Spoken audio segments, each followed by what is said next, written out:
Tout le monde pense qu'il n'est qu'un garçon de village sans pouvoir, mais il s'avère être le plus grand roi de l'histoire. Il y a longtemps, un homme nommé Gray est passé du statut d'orphelin à celui de conquérant de la terre entière. Personne ne pouvait lui résister, et ceux qui essayaient étaient impitoyablement effacés de la planète. Cependant, même avec tout le pouvoir du monde, il se sentait insatisfait de sa vie parce qu'il était complètement seul. Puis un jour, il s'est soudainement retrouvé à se noyer dans une mer sans fond, et une voix lui a demandé de chercher la lumière dans sa prochaine vie. Le roi a réalisé qu'il venait de mourir, et l'instant d'après, il a ouvert les yeux dans une pièce faiblement éclairée avec deux inconnus penchés au-dessus de lui. Ils l'ont appelé Arthur et n'arrêtaient pas de se dire à quel point leur fils leur ressemblait, même s'ils n'avaient aucune idée de qui étaient ces gens ni où ils se trouvaient maintenant. Il a alors réalisé qu'il avait été réincarné avec la pleine conscience et les connaissances de sa vie passée. Le grand roi, qui n'est maintenant qu'un nourrisson ordinaire, trouve sa nouvelle vie en tant qu'Arthur incroyablement embarrassante. Il ne contrôle pas très bien son corps, et agir comme un enfant pendant que ses parents lui changent ses couches le remplit de honte. Un jour, Arthur voit son père utiliser la magie pour renforcer son corps afin de labourer leur champ d'un seul coup de poing, puis sa mère le soigner après qu'il se soit blessé.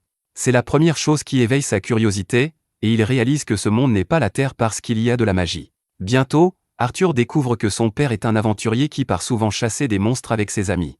Il comprend que puisque toutes les personnes dans ce monde ont le droit de posséder des armes, cela doit être un endroit dangereux, et il décide de devenir fort le plus rapidement possible pour se protéger. Malheureusement, ce jour est encore loin car pour l'instant, il est toujours un bébé qui s'endort dès que sa mère lui chante une berceuse. Cependant, il surmonte rapidement sa frustration à ce sujet et commence à apprécier ces moments paisibles parce que, dans sa vie passée, il était toujours sous la menace d'assassins qui le ciblaient dans son sommeil. Quelques mois passent, et Arthur commence enfin à ramper dans la maison. Il fait semblant de dormir pour que sa mère le laisse tranquille, puis se faufile dans la bibliothèque de leur maison, où il commence à chercher des informations sur ce monde dans les livres. Il découvre que le continent sur lequel il vit a un pays de nains au sud et un pays d'elfes au nord. Le pays humain est gouverné par un roi, mais contrairement à sa vie passée, le fils du roi devient le nouveau roi dans ce monde, et il n'y a pas de combat à mort pour le trône vacant. Il trouve ensuite un autre livre qui lui parle de la magie, et Arthur réalise que la magie est la raison pour laquelle ce monde est si en retard en termes de science et de technologie. Il apprend qu'environ 1% de la population peut utiliser la magie, et que la capacité magique d'une personne est souvent déterminée par celle de ses parents. Le livre lui dit qu'il existe deux types principaux d'utilisateurs de magie, les premiers sont les augmenteurs, qui utilisent le mana pour renforcer considérablement leurs capacités physiques et combattre comme des guerriers, la deuxième catégorie est celle des conjurateurs, qui peuvent projeter le mana à l'extérieur de leur corps comme des sorciers.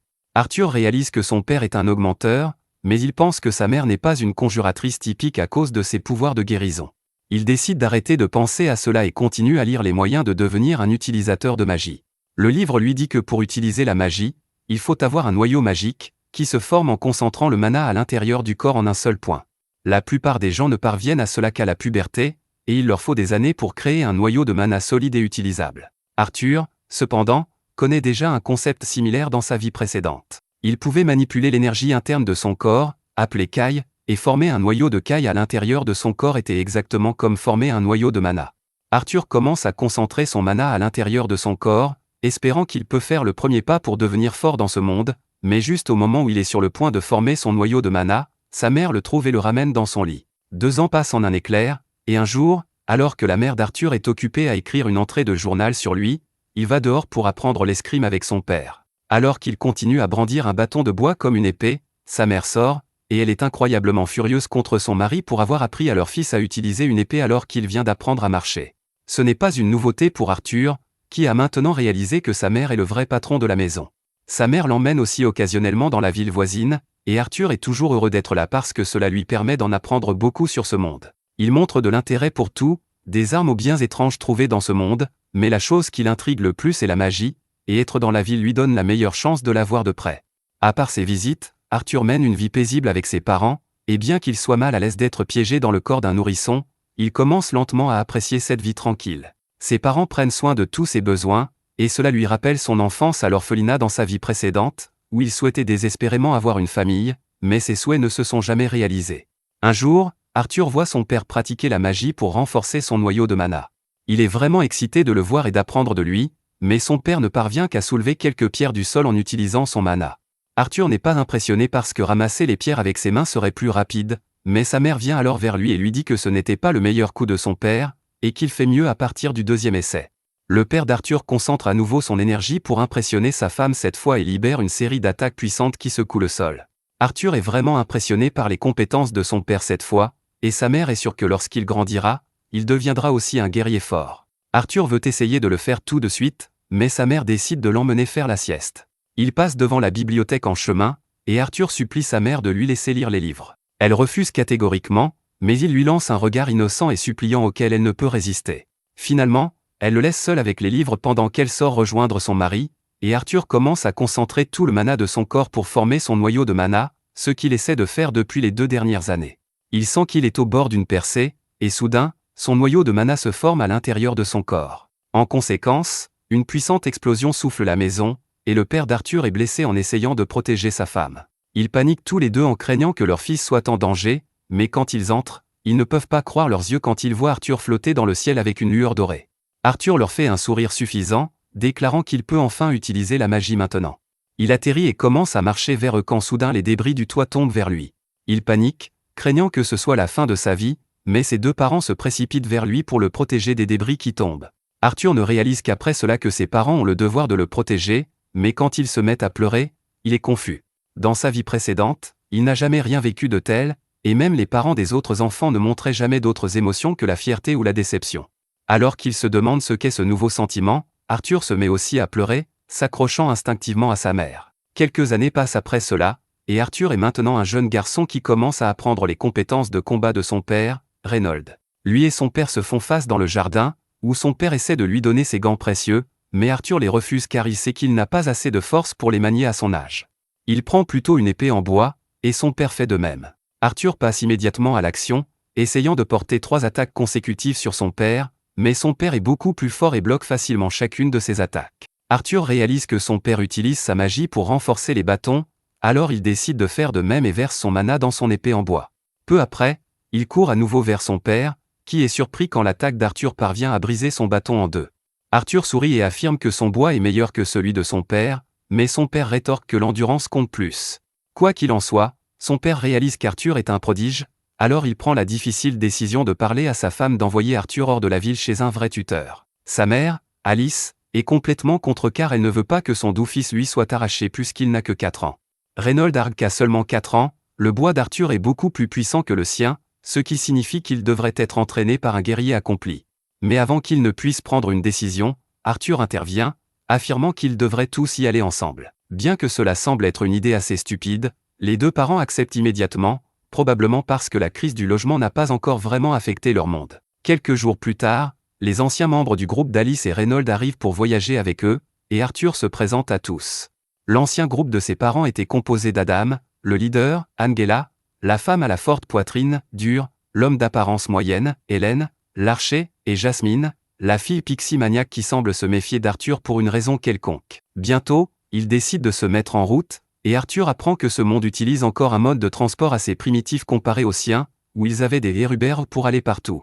Peu après, ils décident de s'asseoir un peu pour manger, mais cela ne se passe pas très bien quand une bande de loups monstres sort de la forêt à cause de l'odeur de la nourriture. Jasmine bondit immédiatement dans l'action, attrapant 2 dagues et sautant dans le combat, tranchant tout loup qui se présente devant elle, tandis que Reynold, Adam et Hélène tuent d'autres loups avec leurs propres armes. Pendant ce temps, Dur et Angela utilisent leur magie pour détruire complètement les bêtes restantes. Cette nuit-là, ils festoient avec la chair des monstres, et après un moment, Alice remarque que Reynold saigne encore du bras et décide de le soigner. Les autres membres du groupe se lèvent immédiatement de leur position et forment un cercle protecteur autour d'eux, ce qui intrigue Arthur. Mais il apprend bientôt qu'Alice est une mage très spéciale qui a des pouvoirs de guérison, ce qui est extrêmement rare. En raison de sa rareté, Alice est toujours sous la menace d'être capturée, et c'était l'une des raisons pour lesquelles ils sont partis à la campagne pour rester sous les radars. Heureusement, la magie de guérison fonctionne sans aucun problème, mais après cela, Adam décide qu'il a besoin d'un peu d'exercice et demande à Arthur de s'entraîner avec lui. Arthur accepte l'entraînement pendant qu'Adam enveloppe la pointe acérée de sa lance avec un tissu pour éviter tout dommage. Ils se préparent pour la séance de sparring et chargent leurs armes avec du mana, mais à la surprise d'Adam, Arthur décide de faire le premier mouvement en utilisant la magie pour augmenter sa vitesse, se déplaçant à la vitesse de l'éclair vers Adam avant de disparaître et de réapparaître derrière lui, prenant Adam par surprise. Malheureusement, Arthur finit par glisser, ce qui donne à Adam le temps de réagir, et bientôt ils sont engagés dans un intense échange. Tout le monde est choqué par la rapidité d'Arthur, mais au dernier moment, Il est projeté en l'air à cause de son corps léger, et Angela est obligée de le sauver avec sa magie du vent. Il atterrit doucement sur le sol pendant que les autres membres de l'équipe commencent à gronder Adam d'être allé trop loin contre un si petit garçon. Adam essaie de se défendre en affirmant que le garçon est trop fort, mais personne ne l'écoute. Jasmine, quant à elle, semble très intriguée par les compétences d'Arthur et commence à lui poser des questions sur les techniques qu'il utilise. Les 2 jours suivants passent vite alors qu'Arthur s'entraîne, mange, dort et s'entraîne encore avec presque tous les membres du groupe, apprenant les techniques de lance avec Adam, les pompes avec Reynolds, le tir à l'arc avec Hélène, et la course comme Usain Bolt avec Jasmine, qui semble avoir pris un certain goût pour le petit garçon. Elle essaie de le séduire pour une fête Didi en lui offrant une petite épée avec de l'huile pour bébé dessus, mais sa mère ne veut pas qu'Arthur soit cuit, alors elle l'appelle. Bientôt, ils reprennent leur voyage dans les chariots quand soudain, ils sont obligés de s'arrêter dans des circonstances mystérieuses. Soudain, une pluie de flèches vole vers eux, et Arthur réalise immédiatement qu'ils sont attaqués par des bandits. Dur et Adam sautent immédiatement devant les chariots tandis qu'Angela utilise sa magie du vent pour repousser toutes les flèches qui viennent vers eux. Arthur jette un coup d'œil dehors pour découvrir qu'ils sont complètement encerclés par des bandits de tous les côtés. Le chef des bandits, Lay, ordonne à ses sbires de ne pas blesser Alice et Arthur et de se débarrasser de tous les autres puisqu'ils peuvent être vendus pour une somme élevée. Les bandits crient tous en accord et sautent dans la zone de combat, où ils commencent à se faire cuisiner par Reynolds et son groupe. Un par un, tous les membres du groupe commencent à éliminer les bandits un par un, et Arthur sait que son groupe est beaucoup plus fort individuellement, mais le problème commence à apparaître quand les bandits essaient de les submerger par le nombre. Les membres du groupe commencent à s'épuiser à force de combattre constamment tandis que le chef des bandits affronte Reynolds en 1 contre 1 et le projette dans le chariot où se trouve Arthur. Le chariot est détruit alors qu'Alice essaie rapidement d'aider Reynolds, mais il lui dit de ne pas utiliser sa magie car cela aggraverait la situation. Il se relève et dit à Arthur d'emmener sa mère quelque part en sécurité pendant qu'il s'occupe du chef des bandits. Arthur veut évidemment se battre et affirme qu'il est assez fort pour gérer ses sbires, mais son père lui crie d'utiliser cette force pour protéger sa mère puisqu'elle a un enfant dans son ventre. Arthur se demande quand ils ont eu le temps de faire ça, mais décide tout de même de s'enfuir avec Alice. Le chef des bandits essaie de les poursuivre, mais Reynolds l'attaque à nouveau, le forçant à se défendre. Arthur continue de courir mais se retrouve bientôt bloqué par de multiples ennemis. Heureusement, les membres de son groupe sont des professionnels, et ils parviennent à éliminer tous les bandits sur son chemin un par un. Arthur les remercie pour leur aide et continue à courir à toute vitesse quand soudain, ils sont pris en embuscade par un mage qui les attaque avec sa magie du vent. Arthur décide de pousser sa mère à l'abri tandis qu'il subit le gros des dégâts, le propulsant en l'air et au-dessus de la falaise.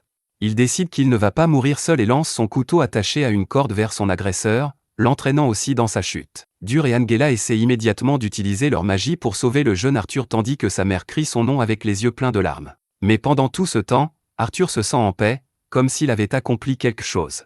Il se demande si c'est ça le bonheur quand soudain des larmes se forment dans ses yeux alors qu'il réalise qu'il allait être un grand frère, mais que cette vie lui a été arrachée. Alors qu'Arthur ouvre les yeux après sa chute, il constate qu'il est toujours en vie. Il se demande où il est quand soudain, le sol sous lui commence à trembler alors que quelque chose d'énorme s'approche de lui. Arthur essaie de se lever pour voir ce qui arrive, et il est terrifié par un démon effrayant qui l'appelle par son nom. Arthur a peur du démon, mais c'est un homme qui ne se rendra pas sans se battre. Il bondit sur le démon pour l'attaquer mais est repoussé doucement. Alors qu'il se relève, le démon lui dit qu'il a encore beaucoup à apprendre et lui assure qu'elle est une amie. Arthur ne comprend pas ce qui se passe, et puis le démon commence soudainement à cueillir des fruits pour lui. Elle dit à Arthur qu'il doit manger avant qu'il ne puisse commencer à parler parce qu'elle ne répondra à aucune question autrement. Arthur n'a d'autre choix que de dévorer les fruits, puis il demande au démon si ses parents vont bien. Elle lui montre une scène de la route où ses parents et leurs amis ont combattu les bandits, et elle est couverte des corps sans vie des bandits. Le démon dit à Arthur que tous ceux qu'il connaît sont en vie et qu'ils ont continué leur voyage en sécurité il y a des jours. Arthur est ému aux larmes en entendant cela, le soulagement inondant son cœur. Il demande ensuite au démon son nom pour la remercier correctement, et elle se présente comme Sylvia. Quelques jours passent avec Arthur toujours dans la grotte de Sylvia, mangeant les fruits pour survivre pendant que ses blessures guérissent. Il veut rejoindre ses parents le plus vite possible, mais Sylvia lui dit que ce n'est pas si simple parce qu'il devra traverser la forêt, remplie de monstres dangereux et de hors-la-loi. Cependant, elle a un autre moyen de réunir Arthur avec sa famille, mais cela implique de créer un trou dans le tissu spatio-temporel et prend beaucoup de temps. Arthur comprend cela, et pendant que Sylvia prépare le trou dans l'espace et le temps, il continue à s'entraîner. Il comprend maintenant que même si Sylvia ressemble à un démon, elle est vraiment gentille et, plus que ça, elle tient particulièrement à lui. Un jour, alors qu'Arthur travaille sur son noyau de mana, Sylvia décide de lui apprendre une astuce que les humains ne connaissent pas. Elle rassemble du mana de l'air et forme une boule dans sa main, surprenant Arthur, qui n'a jamais rien vu de tel auparavant. Sylvia lui dit que la plupart des humains pensent qu'ils ne peuvent que rassembler du mana ou l'utiliser, mais que dans la nature, de nombreuses créatures peuvent faire les deux en même temps. Elle propose d'apprendre l'astuce à Arthur, mais avant cela, elle veut savoir ce qu'il fera une fois qu'il sera plus fort après l'avoir apprise. Arthur réfléchit longuement à cela et déclare qu'une fois plus fort, il tuera tous ceux qui essaieront de nuire à son peuple, mais Sylvia n'aime pas cette réponse et le repousse. Arthur est énervé par cela, mais Sylvia lui dit qu'il a échoué à son test parce qu'elle n'enseignera pas à quelqu'un avec de telles tendances violentes et dérangées.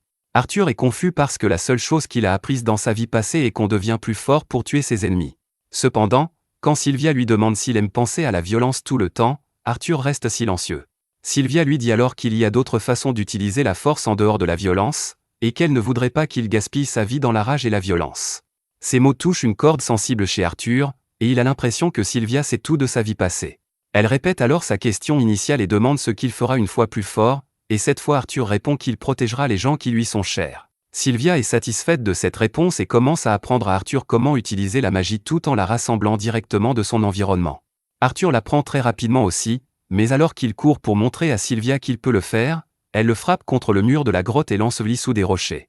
Arthur est confus, mais Sylvia lui parle par télépathie et lui dit de ne pas faire de bruit. Quelques instants plus tard, un autre démon, comme Sylvia, arrive et lui dit de revenir avec lui.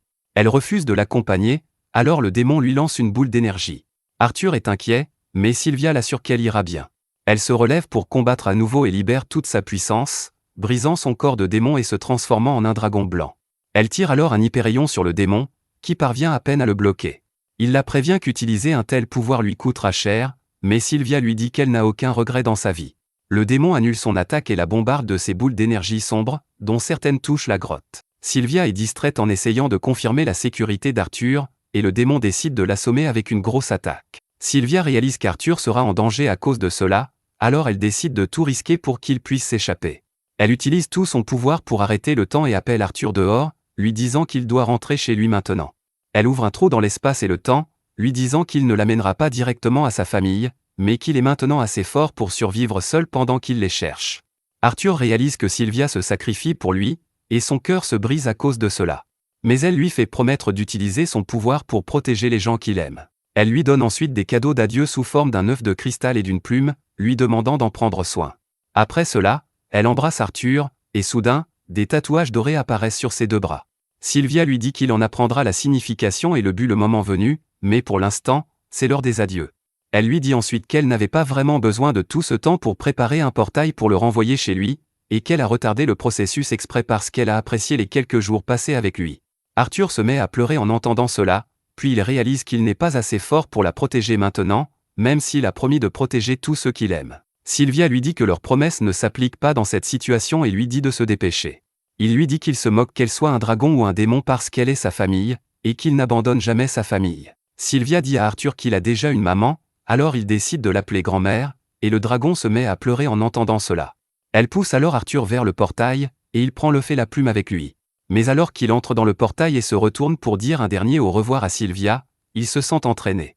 Une fois qu'il est parti, Sylvia libère son pouvoir et remet le temps dans la grotte à la normale, recevant immédiatement l'attaque du démon. Elle tombe au sol, mais alors qu'il s'approche d'elle, confiant dans sa victoire, Sylvia le surprend en le frappant de toute sa puissance à bout portant. D'un autre côté, Arthur voyage à travers le portail, où il entend à nouveau la voix de Sylvia. Elle lui dit qu'il est normal d'être triste, mais qu'il devrait travailler dur pour transformer cette tristesse en bonheur un jour. Arthur lui dit qu'il ne peut pas le faire, mais Sylvia dit qu'elle sait qu'il peut le faire parce qu'il était le roi le plus fort de l'histoire. Arthur est choqué d'entendre qu'elle connaît sa vie précédente, et il veut demander à Sylvia si c'est elle qui l'a amené dans ce monde, mais avant qu'il ne puisse le faire, il sort du portail. Après avoir fini de pleurer Sylvia, Arthur se lève et place l'œuf de cristal dans sa besace. Il regarde autour de lui et constate qu'il est dans une forêt dense pleine de dangers. Soudain, il entend une fille crier au loin, et il bondit à travers les arbres pour la chercher. Il trouve bientôt un groupe de bandits en train de kidnapper une fille elfe et de discuter de combien d'argent il pourrait obtenir en la vendant à l'île d'Epstein. Cela lui rappelle le moment où son groupe a été attaqué par des bandits, et ils avaient prévu de faire la même chose avec lui. Il devient furieux en voyant l'elfe se faire kidnapper, mais suivant sa promesse à Sylvia, il ne laisse pas sa rage le consumeur. Au lieu de cela, il décide de suivre les bandits car ils le mèneront sûrement à la colonie humaine la plus proche. Le soir, lorsque les bandits font une pause, il commence à parler de s'amuser avec la fille avant de la vendre, et c'est là qu'Arthur tire la ligne. Il commence à rassembler du mana pour s'occuper de ses fichiers PDF, puis remarque qu'il contrôle des monstres sauvages à l'aide de colliers magiques. Il lance des noix aux bêtes, ce qui les alerte et les fait hurler bruyamment. Les bandits paniquent car cela pourrait attirer toutes sortes de monstres vers eux, et l'un d'eux se précipite immédiatement pour les battre et les soumettre. Arthur attendait ce moment, et il crée une lame de mana autour de sa main avant de passer derrière le bandit et de le trancher.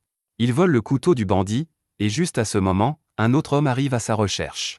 Arthur le tue avant qu'il ne puisse faire un bruit, mais il réalise que son corps manque d'endurance pour bouger autant. Avant même qu'il ait le temps de se reposer, un troisième bandit vient chercher ses amis, et Arthur l'attaque immédiatement. Cependant, il ne peut que blesser sa jambe, et le bandit appelle son ami, lui disant de faire attention car ils ont un jeune mage avec eux. Le quatrième bandit s'excite car les utilisateurs de magie d'un si jeune âge sont rares, et il peut obtenir beaucoup d'argent en le vendant. Il décide de ne pas le blesser et pose son épée pour utiliser la magie à la place. Il bondit alors sur Arthur avec ses griffes imprégnées de magie qui écrasent le sol sous eux. Arthur esquive tant bien que mal l'attaque et tente de donner un coup de pied au bandit, mais ce dernier est plus rapide que lui. Arthur lui lance le couteau avec un fil attaché au bout, mais le bandit expérimenté l'attrape rapidement et se précipite vers lui. Il donne un coup de pied assez puissant pour le faire tomber et le tient ensuite à l'envers. Mais alors, Arthur utilise la magie du feu sur sa jambe, forçant le bandit à le lâcher. Avant que le bandit ne puisse se remettre, Arthur lui lance à nouveau le couteau, et cette fois, il le fait tourner autour de son cou pour qu'il ne puisse pas esquiver la lame lorsqu'elle transperce son front. Arthur s'occupe ensuite du dernier bandit et libère l'elfe, qui lui rappelle quelqu'un de son passé. Il sort rapidement de son souvenir et dit à la fille qu'elle est libre de rentrer chez elle maintenant, mais elle s'inquiète en voyant ses blessures.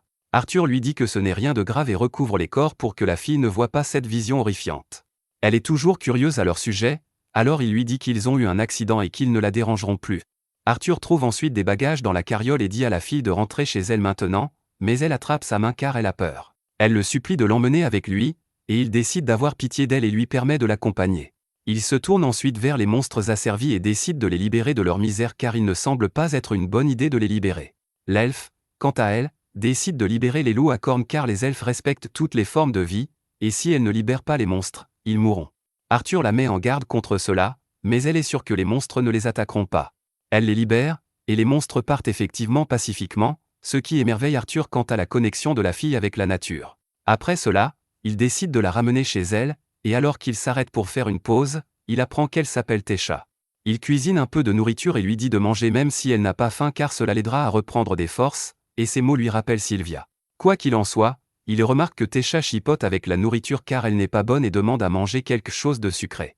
Arthur pense qu'il devrait apprendre d'elle à faire semblant d'être un enfant normal car elle est la première enfant de son âge qu'il ait jamais rencontrée. Tesha lui demande ensuite ce qu'il fait ici, et Arthur lui dit qu'il a été séparé de ses parents. Ils continuent leur voyage pour trouver le village des elfes, et cela prend beaucoup plus de temps qu'Arthur ne le souhaitait. Tesha ne cesse de lui parler de son village, et Arthur apprend que la vie des elfes est très différente de celle des humains. Soudain, il sent un loup à cornes les suivre, et il décide de le tuer. La nuit, il dit à Tesha de dormir dans la tente pendant qu'il monte la garde à l'extérieur, puis il commence à regarder l'œuf de cristal que Sylvia lui a donné.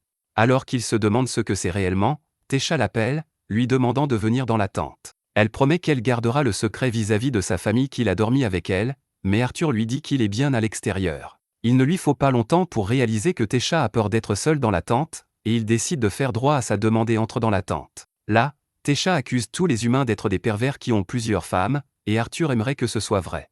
Il demande à Tesha qui lui a dit ça, et elle lui répond que c'était son grand-père. Arthur nie ces allégations, disant que seuls les nobles ont assez d'argent pour avoir plusieurs femmes, mais Tesha s'endort en plein milieu de sa réponse.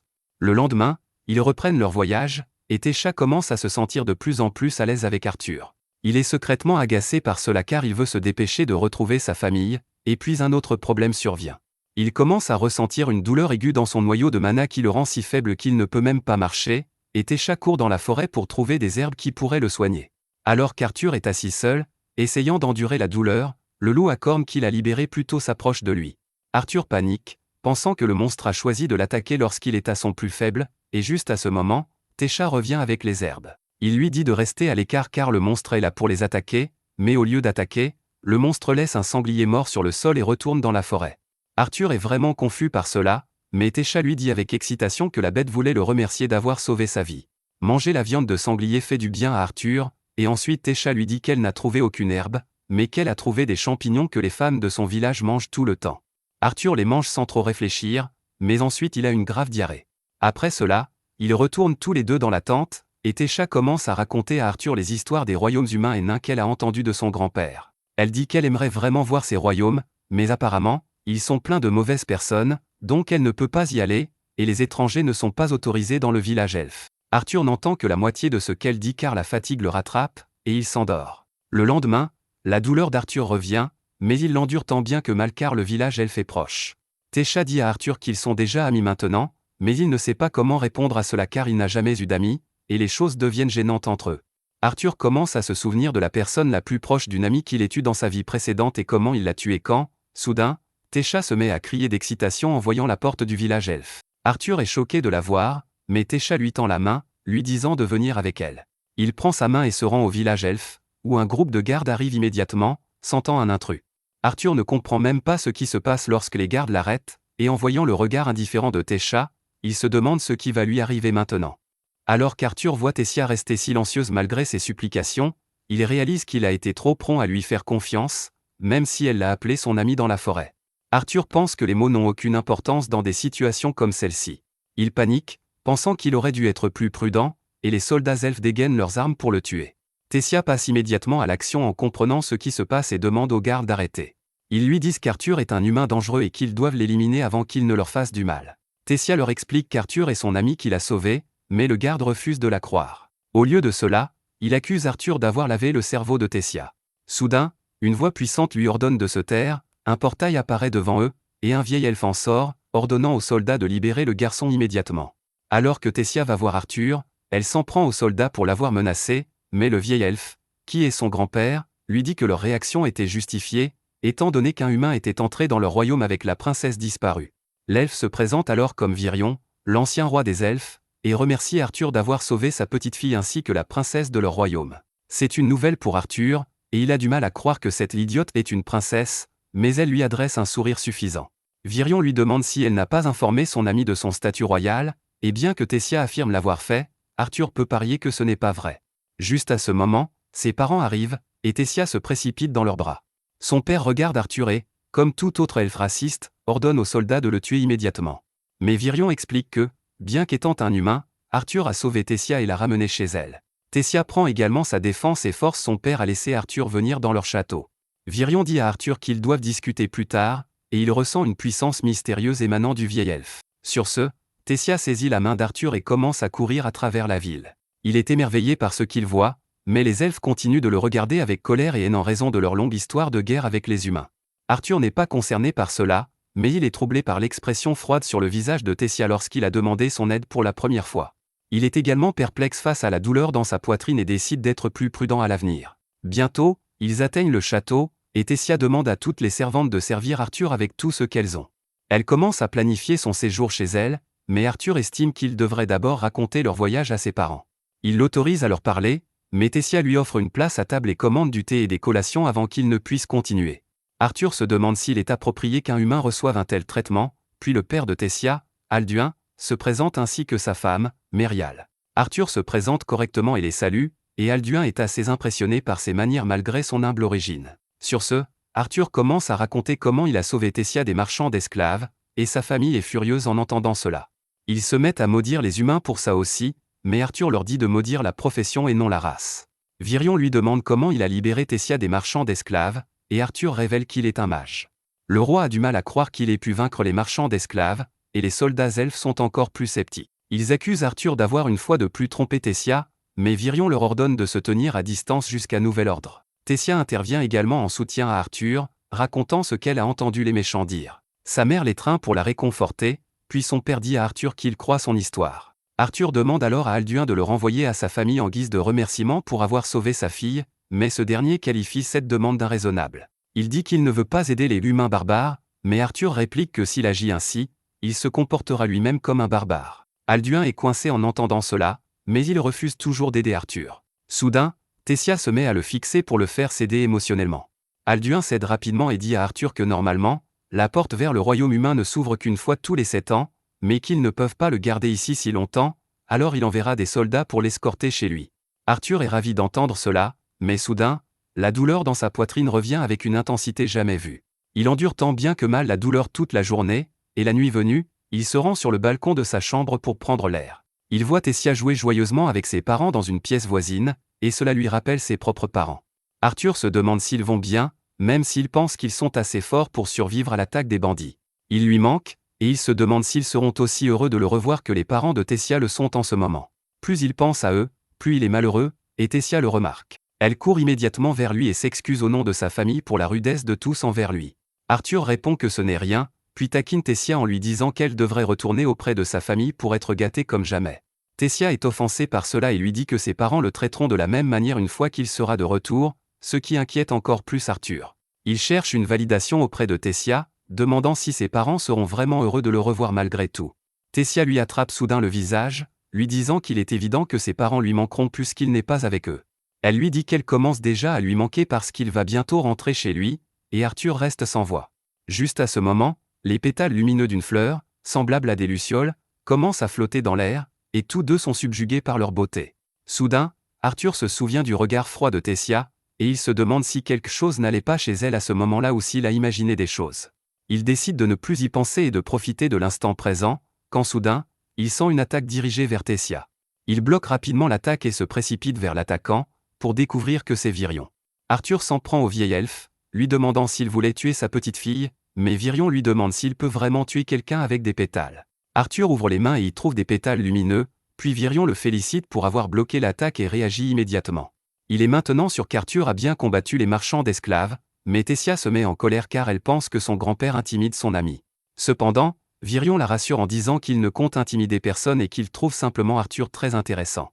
Il invoque une petite épée en bois et la donne à Arthur pour tester ses compétences avant de poser des tests sur la pelouse. Virion fait signe à Arthur de commencer, et ce dernier charge immédiatement vers lui. Il essaie de frapper le vieil elfe mais se rend compte qu'il est très rapide, malgré tous ses efforts pour augmenter sa vitesse avec la magie, il ne parvient pas à toucher Virion une seule fois. Le vieil elfe bloque alors une de ses attaques, brisant son épée dans la foulée. Un morceau de l'épée vole droit vers Tessia, et Arthur lance le manche pour le dévier. Virion est impressionné par son adresse, et profitant de cette occasion, Arthur décide de le vaincre en utilisant une explosion corporelle. Cependant, Virion la bloque purement par instinct. Arthur n'est pas prêt à abandonner et charge à nouveau, le frappant au front. Virion est vraiment impressionné qu'Arthur ait réussi à le toucher une fois, et il lui dit de se préparer pour le deuxième round, mais Tessia l'attaque soudainement par derrière et lui ordonne d'arrêter de maltraiter son ami. Virion lui dit qu'il ne maltraitait personne et que, s'il se retenait, c'est Arthur qui le maltraiterait. Arthur pense que le vieil homme ne croit pas vraiment ce qu'il dit, mais il le remercie poliment de le surestimer. Virion lui répond qu'il ne le surestime pas, et s'il est vraiment reconnaissant, il devrait devenir son élève. Arthur est choqué par cette offre qui sort de nulle part, et il explique à Virion qu'il ne peut pas rester ici car ses parents s'inquiéteront. Le vieil elfe répond qu'il existe un moyen d'informer ses parents qu'il est en sécurité ici, et avant qu'Arthur ne puisse même poser des questions, la douleur dans sa poitrine revient, le faisant tomber à genoux. Virion l'avait déjà remarqué auparavant, et il est maintenant certain qu'Arthur a hérité d'une volonté de bête. Il dit au garçon de devenir son élève, ou il perdra la vie avant même d'avoir la chance de revoir ses parents. Plus tard dans la nuit, alors qu'Arthur dort, il ressent soudain la même douleur aiguë dans sa poitrine. Il essaie de la maîtriser, mais la douleur ne cesse d'augmenter jusqu'à ce qu'elle déchire son corps et se matérialise devant lui. Arthur ouvre les yeux et voit une silhouette sombre se dresser menaçante au-dessus de lui. Il a instinctivement peur du monstre obscur, mais au fond de lui, il commence à l'analyser comme un thérapeute. Il se demande si le monstre est la personnification de son anxiété ou de ses lourdes responsabilités et se met à crier alors que le monstre s'approche de lui, mais il entend alors Tessia lui dire de se réveiller. Lorsqu'Arthur se réveille de ce cauchemar, il voit Tessia assise sur lui souhaitant joyeusement bonjour. Arthur ne veut pas voir son visage agaçant dès le matin et lui dit de le laisser tranquille car il n'a même pas pu dormir correctement à cause du monstre dans ses rêves. Il essaie de se rendormir, mais Tessia se met en colère, pensant qu'il l'a traité de monstre. Elle lui dit de se réveiller parce que son grand-père l'attend. Elle le tire hors du lit, et Arthur n'a d'autre choix que de se préparer. Tessia lui demande alors s'il compte vraiment rester avec elle, et il répond qu'il n'est pas encore sûr, mais que Virion a quelque chose à lui montrer qui pourrait le faire changer d'avis, et Arthur veut prendre sa décision après cela. Peu après, Arthur et Tessia sortent, où le roi Aldouin essaie de convaincre Virion qu'un humain ne peut pas être autorisé à rester dans le royaume des elfes. Cependant, Virion n'écoute pas ses arguments et monte dans son carrosse, disant qu'il aime bien Arthur et que c'est tout. C'est alors que Tessia intervient avec son mélodrame habituel, « Arthur m'a sauvé la vie », mais son père lui dit de se taire car il ne s'agit plus d'elle. Virion lui dit alors de se taire à son tour et invite les jeunes à monter dans son carrosse. Ensemble, ils partent voir un ami du vieil elfe. Virion et Tessia commencent à méditer dans le carrosse, et Arthur s'ennuie, Alors il demande à Virion combien de temps durera le trajet. C'est alors que Tessia s'endort et tombe sur son épaule. Virion explique qu'elle s'est levée tôt aujourd'hui pour les accompagner. Il ajoute que, comme Tessia est l'unique héritière du trône royal, elle n'a jamais eu de vrais amis de sa vie. Elle ne fait pas facilement confiance aux gens et cache ses émotions à la plupart, mais elle est vraiment à l'aise avec Arthur. Virion le remercie pour cela, car quand Tessia est avec lui, elle sourit librement. Arthur est impressionné que Virion soit si humble qu'il puisse remercier un enfant, et cela lui donne confiance dans le vieil elfe. Bientôt, leur carrosse s'arrête devant une maison isolée de la société, et Arthur est curieux de voir l'homme qui peut faire voyager l'ancien roi jusqu'à chez lui. Soudain, Virion marche vers la porte et la frappe du pied, criant à son ami de sortir. Il se rapproche pour voir si quelqu'un arrive, mais son ami ouvre la porte directement sur son visage et lui dit d'arrêter de crier. Virion la présente alors comme Rhynnia, son vieil ami et une sorcière aux compétences uniques. Il explique qu'elle peut aider Arthur avec ses pouvoirs, et elle leur dit à tous d'entrer pour commencer immédiatement. La maison de Rhynnia est remplie de livres, et Arthur se demande comment une intello comme elle va l'aider. Il dit que grand-père Virion lui a dit qu'elle a un sort qui peut l'aider à contacter ses parents, et Rhynnia rit, disant à Virion qu'il est très doux avec l'enfant. Elle explique alors à Arthur qu'elle est une biche, ce qui signifie qu'elle peut voir le passé et le futur. Elle active ses pouvoirs et découvre qu'Arthur est si spécial qu'elle ne peut pas voir son vrai passé. Cependant, elle sait qu'il n'est pas là pour une prophétie, mais pour revoir ses parents et leur dire qu'il va bien. Arthur confirme, et Rhynnia lui dit alors d'imaginer ses parents aussi clairement que possible tout en se penchant sur un seau d'eau. Arthur concentre toutes ses cellules cérébrales pour imaginer ses parents devant lui. Pendant ce temps, ses parents déjeunent dans leur nouvelle maison en ville. Alice prépare un ragoût et le sert à Reynolds en disant qu'Arthur adorait aussi ce plat. Elle devient soudain triste et nostalgique, car c'est l'anniversaire d'Arthur aujourd'hui, et il n'est plus avec eux. Elle se souvient à quel point elle était dévastée le jour où il a sauté de la falaise, et Reynolds se rappelle aussi qu'il s'est saoulé après avoir perdu son fils, car il pensait que c'était de sa faute. Heureusement, ses amis étaient là pour l'aider à s'en sortir. Plus tard, ils sont arrivés en ville, et les membres de leur groupe leur ont dit au revoir en rentrant chez eux. Reynolds est devenu soldat pour gagner sa vie et a acheté une maison en ville. Lui et Alice essaient de vivre normalement maintenant, même s'ils s'ennuient beaucoup d'Arthur. Ils sont émus en pensant à lui, mais soudain, ils entendent la voix d'Arthur les appeler.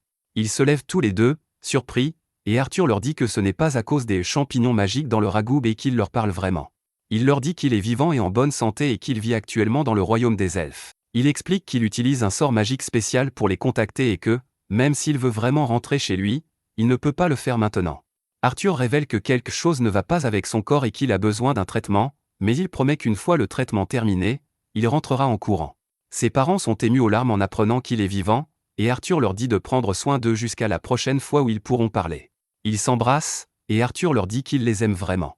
Il se met à pleurer, et alors que ses larmes tombent dans le seau, sa concentration, ainsi que le sort de Rhynnia, se brise.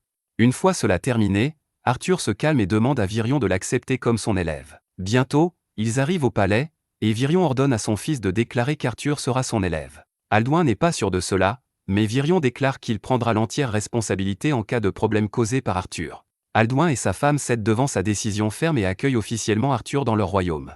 Ils s'excusent même de ne pas l'avoir aussi bien traité qu'ils auraient dû plus tôt, et Arthur réalise que le roi des elfes ne peut toujours pas s'opposer à son père. Il est heureux de l'apprendre et serre la main d'Aldouin, acceptant son accueil. Soudain, Tessia les interrompt, disant à son père que s'il accepte vraiment Arthur comme invité, il devrait le laisser jouer dehors avec elle car elle veut lui faire visiter la ville. Il ne peut pas lui dire non, et bientôt, Tessia entraîne Arthur à travers le marché, lui parlant des différents types de nourriture qu'ils vendent. Arthur percute accidentellement un jeune elfe blond et s'excuse immédiatement, mais le petit raciste de merde le traite de dégoûtant et dit qu'il a maintenant des germes humains sur lui. Il commence à faire des manières devant Arthur sans raison et dit que ça ne change rien qu'il ait été accepté par Virion, car il restera toujours un étranger. Arthur ne comprend pas le problème de ce type, et bientôt, d'autres enfants lui disent aussi de retourner dans le royaume humain. Tessia lui dit de ne pas faire attention aux racistes, mais Arthur se sent un peu espiègle. Le garçon blond, fait, lui donne l'occasion de se venger en étalant son statut noble et en demandant à Tessia de le laisser l'accompagner au lieu d'un humain. Bien que Tessia refuse son offre, Arthur agit immédiatement comme s'il connaissait le nom de Fay et le fait qu'il soit un personnage important, mais il prononce délibérément son nom incorrectement et fait preuve d'une humilité sarcastique, l'énervant. Fay ne laisse pas passer ça et jette son mouchoir par terre, défiant Arthur en duel. Tessia essaie de l'arrêter, disant que même s'il est un noble, il ne sera pas épargné s'il cause des problèmes avec l'élève de son grand-père. Fay lui dit que son père lui a appris à ne jamais laisser quelqu'un l'insulter impunément. Il nargue Arthur, lui demandant s'il va fuir comme un lâche, car ses actions reflètent aussi l'honneur de son professeur. Cependant, Arthur est surpris car un duel semble être une chose très courante dans le pays des elfes, et personne n'essaie de les arrêter. Arthur décide d'accepter le duel, et Tessia devient l'arbitre. Dès qu'elle donne le signal de départ, Fée court vers Arthur, qui lui assène simplement un coup de poing. Fée est mis KO d'un seul coup, et Arthur est déçu car il s'attendait à plus après toutes ces provocations. Tessia dit que cela devait arriver ainsi, puis attrape la main d'Arthur et s'enfuit avec lui pour éviter les remous. Il mange des snacks au marché, visite la bibliothèque et quelques magasins, puis retourne au palais pour se détendre. Tessia demande à Arthur s'il est excité par son entraînement, mais il ne semble pas trop intéressé d'en parler. Plus tôt, Virion lui a clairement dit que son entraînement serait très dur, mais que s'il pouvait le supporter, il verrait d'excellents résultats. Malgré cela, Arthur a accepté de suivre l'entraînement, et il finit par montrer un peu d'excitation à Tessia. Il lui dit qu'il est vraiment enthousiaste à l'idée de l'entraînement et qu'il travaillera dur pour prendre son futur en main. Tessia répond qu'elle travaillera dur aussi, et Arthur lui demande ce qu'elle veut faire. Elle dit qu'elle travaillera juste dur pour rivaliser avec lui, sans autre raison. Le lendemain, l'entraînement d'Arthur sous Virion commence, et 3 ans passent en un flash. La relation entre Tessia et Arthur est toujours la même, et elle continue à réveiller Arthur chaque matin, mais maintenant, elle utilise du mana sur ses pieds, lui causant une douleur immense et le faisant se réveiller en hurlant et en se plaignant.